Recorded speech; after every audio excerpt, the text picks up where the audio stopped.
Burning fat does not equal losing fat from the body. And then burning fat has to be divided into burning of body fat stores, and we need to distinguish that from burning of dietary fat that is brought in. Correct. Oftentimes people don't disambiguate those. Correct. Right? And I'm also understanding that reducing one's body carbohydrate stores, muscle glycogen, liver glycogen, etc., occurs during high intensity exercise, as well as other ways, but that is one very efficient way to tap into those stores. Makes me wonder whether or not doing high intensity, let's say weight training for 45 to 60 minutes, 75 minutes of strength training, power training, hypertrophy training, and then doing some steady state cardiovascular exercise. Is there any benefit to that arrangement that would, quote unquote, enhance body fat loss from the body? Because unlike the idea that training fasted would shift the bias towards fat loss, which it doesn't, you've told us, under those conditions, muscle glycogen and maybe even liver glycogen is going to be depleted. Put simply, can I enhance body fat loss by doing some cardio after a bout of weight training?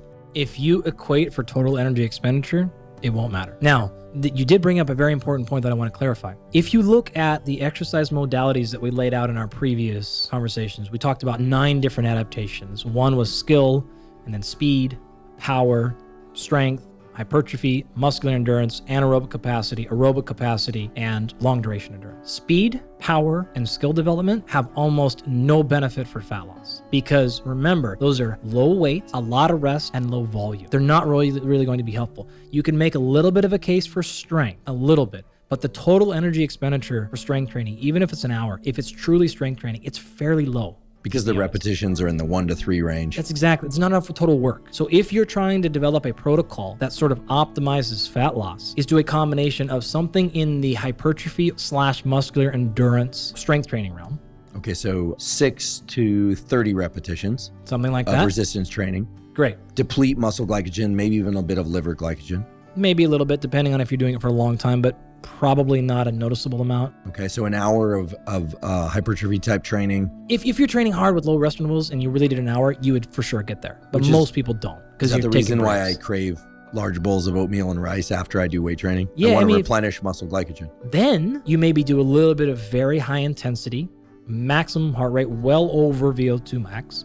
Hard as you can for 20, 30, 45, 60 seconds, something like that, with some recovery, a lot of recovery, and repeated. And that's going to do a great job of deplenishing muscle glycogen. If you do that long enough, you'll get the liver, but again, most people don't because it's really, really hard to go that hard. So liver is sort of last resort. Yeah, basic mechanics here, which we'll actually get into as our third segment here, is energy production comes from the local exercising muscle, first and foremost, from phosphocreatine and carbohydrate stores. Right? And so again, and we store it in a muscle, we call it glycogen, right? That's just your first sign of light of defense. If you need glucose outside of that, you're going to start pulling it from the blood.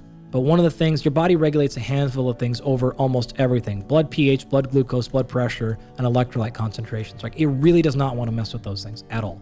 It will change almost anything else in the body to keep those things standardized, right? Generally, because you need all those things for your brain to work, and your brain will stop working, right? If you lose blood pressure, it won't go up there. pH changes, you can't run metabolism. Electrolytes change, you can't think. And glucose is a primary fuel source for the brain. It's gonna be a problem, right? So if that number starts to come down because you're grabbing glucose out of the blood, your liver is gonna then kick in. It's gonna break down its glycogen to put glucose into the blood to keep the blood number the level. In fact, one of the things you'll see is blood glucose concentrations rise during exercise. They don't fall. In fact, they rise as an anticipatory state. If you train a lot, your blood glucose will start going up before you start moving. It knows it's coming, right? So you can play that game. You can rob Peter to pay Paul for a long time until your liver runs out. And that's what actually is a bonk. And in terms of long duration endurance stuff, you're talking many, many, many miles, several hours. Typically, we say, it's got to be over 2 hours before your liver starts to become a real problem, or it has to be tremendously intense. Because of those reasons, you have to burn through just a lot of energy before your liver starts to get into a problem. You can continue to train when your muscle glycogen levels are low. In fact, people say glycogen depletion in muscle, but it's generally a misnomer. And you are going to have tremendous signals of fatigue when that number gets lower than 75%. So people think that their muscles are getting heavy. You're probably still 75% full. A lot of folks will quit around the 50%. The highest I've ever seen is 95% true depletion. And that's in extremely high level cross-country skiers and their deltoid. It gets very, very low. Some very talented runners will get fairly low in their quads. But the vast majority of folks, by the time you're 50% depleted, you're going to quit. It's going to be really, really challenging. So you're never really going to get that low. It's like a bit of a protective mechanism, right? But when your liver gets low, you're going to be shut down. And that's the case of if you've ever been to like a marathon and you've seen people run like 25 and a half miles, and then they just like bonk, they go into like baby deer walking stance, and then they collapse. And you're like, how are you mentally weak? Like you ran 26 miles and you can't run the last point. It ain't mentally weak. It is, if your liver is done, it's going to stop you because there's no more backup reserves. Muscle you can get away with, you can push through it. Liver will not let you go any farther.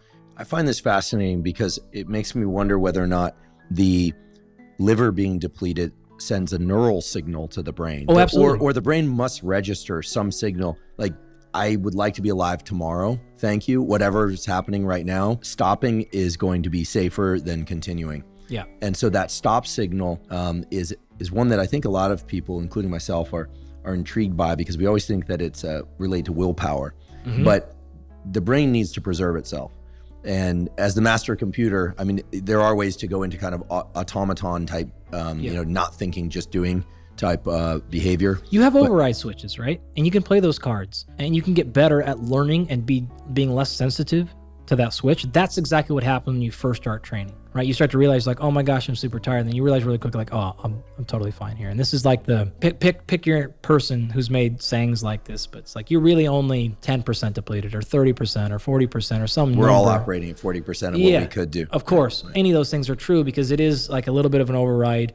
You've just gotten very sensitive to being a small percentage depleted, and you've learned, okay, I'm tired. And there is a long way to go past that. But once you get past that and you flip that override switch a lot, you're going to break quickly because you basically learn to ignore that signal, and problems can happen really quickly after that. And that's even experienced endurance athletes. If you hit that level, it's like you're going to be hitting the concrete next, potentially a problem.